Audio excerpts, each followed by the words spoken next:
নমস্কার বন্ধুরা, আমি অর্চনা চলে এসেছি আজকের নতুন একটা রেসিপি নিয়ে। আশা করি আপনারা সবাই ভালো আছেন। আজকে যে রেসিপিটা বানিয়েছি সেটা আজকে দেখাবো কিভাবে বানিয়েছি। প্রথমে কড়াইতে আমি 1 চামচ সাদা জিরে দিলাম, দিয়ে পেঁয়াজ দিয়েছি, পেঁয়াজ কুচি, আর দিয়েছি অল্প একটু কাঁচা লঙ্কা। একটু ভাজা করে নেবার পরে অর্ধেকটা টমেটো কুচি দিয়ে দিয়েছি। টমেটো কুচিটা দিয়ে একটু নাড়াচাড়া করে নেওয়ার পরে দিয়ে দিলাম কিছু মশলা, যেমন আদা বাটা দিলাম অর্ধেক চামচ, আর জিরে গুঁড়ো দিলাম অর্ধেক চামচ, ধনিয়া গুঁড়ো অর্ধেক চামচ দিয়ে দিয়েছি, লাল লঙ্কার গুঁড়ো অর্ধেক চামচ দিয়ে একটু নাড়াচাড়া করে নিলাম। ভালো করে নেড়ে নেবার পরে স্বাদ মতো নুন দিয়ে দিলাম।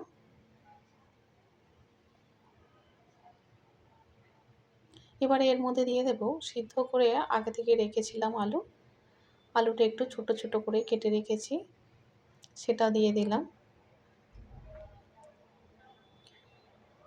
দিয়ে একটু কষিয়ে নিচ্ছি। নেবার পরে এখানে পনির আমি গ্রেট করে নিয়েছি। খুব ভালো করে কষিয়ে নিতে হবে। আমি কিন্তু খুব বেশি তেল দিইনি, খুব অল্প তেল দিয়ে এটা বানাচ্ছি।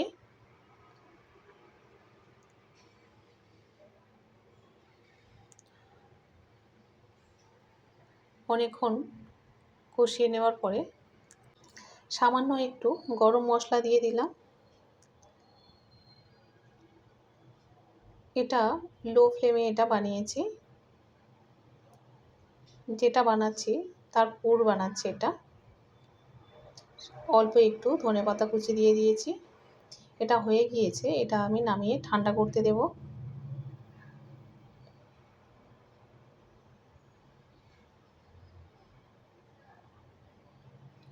হয়ে গিয়েছে। এবারে কড়াইতে আরও একটুখানি সাদা তেল দিলাম, আর দিয়েছি অর্ধেক চামচ রাই আর অর্ধেক চামচ সাদা জিরে দিয়ে এখানে 200 মতো সুজি দিয়ে দিলাম। সুজিটা বেশি ভাজবো না, অল্প একটু নাড়াচাড়া করে নেব।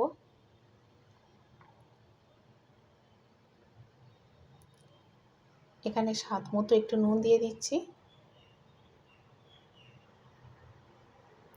এটা একদম লাল করে ভাজা যাবে না, একটু নাড়াচাড়া করে নিয়েছি লো ফ্লেমে। এবারে দিয়ে দিচ্ছি সিদ্ধ আলু 1 চামচ,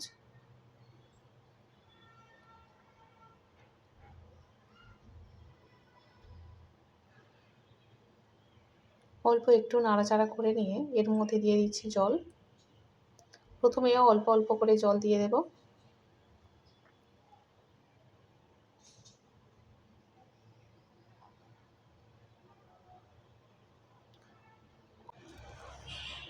অল্প অল্প করে জল দিয়ে এটা মাখতে হবে। এবারে একটু বেশি জল দিয়ে দিচ্ছি। এটা সম্পূর্ণ লো ফ্লেমে তৈরি করে নিতে হবে। একটা ডো বানিয়ে নিচ্ছি। পরে অনেকটা জল দিয়ে ভালো করে এটা মেখে নিলাম। হয়ে গিয়েছে, এটা এবার তুলে নিয়ে গরম অবস্থাতে ভালো করে মাখিয়ে নিতে হবে।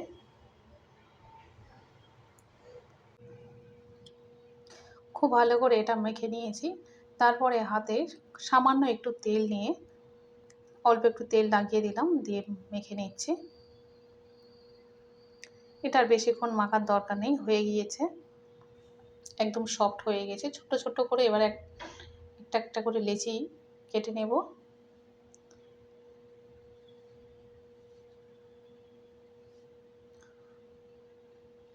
এভাবে বলের আকারে শেপ দিয়ে কেটে নিচ্ছি। তারপরে একটা বানিয়ে দেখাচ্ছি।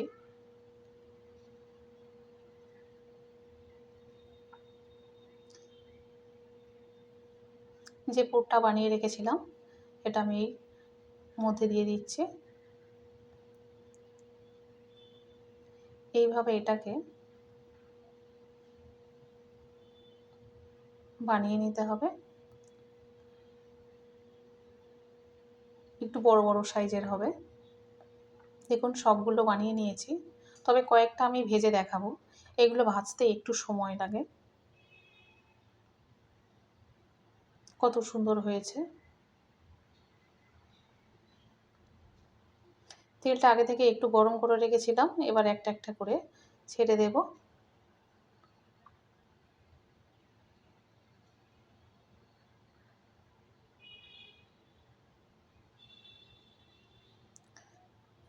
একটু ভাজতে সময় লাগবে।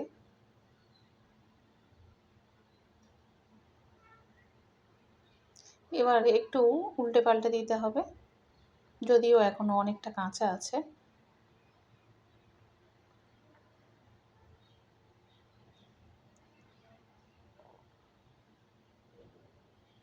দেখুন আস্তে আস্তে কালার চলে এসেছে। খেতে ভীষণ ভালো লাগে। একদম হয়ে গিয়েছে, এবার তুলে নেব। বিকেলে এই ধরনের কিছু খাবার থাকলে আর কিছুই লাগে না, খুব ভালো লাগে। সুজি দিয়ে, অল্প সুজি দিয়ে কত সুন্দর একটা রেসিপি বানানো যায়। যদিও আমি এটা ফ্রাই করি। অল্প একটু টমেটোর সস দিয়ে দিলাম। সস দিয়ে খেতে বেশ ভালোও লাগে, তবে এখানে একটু গ্রিন চিলি সস দিয়ে দেব। প্রথমে আমি টমেটো সস দিয়ে দিয়েছি। গ্রিন চিলি সসটা দিলে খুব স্বাদ লাগে। খাওয়ার সময় একটু ঝাল ঝাল লাগে তো, খুব স্বাদ লাগে।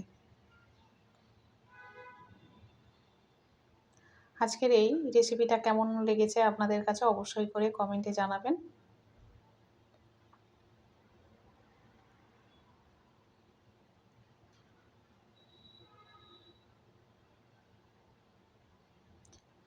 যেমন মুচমুচে হয়েছিল, তেমনও ভেতরে যে পুরটা বানিয়েছি খুব সুন্দর খেতে হয়েছিল।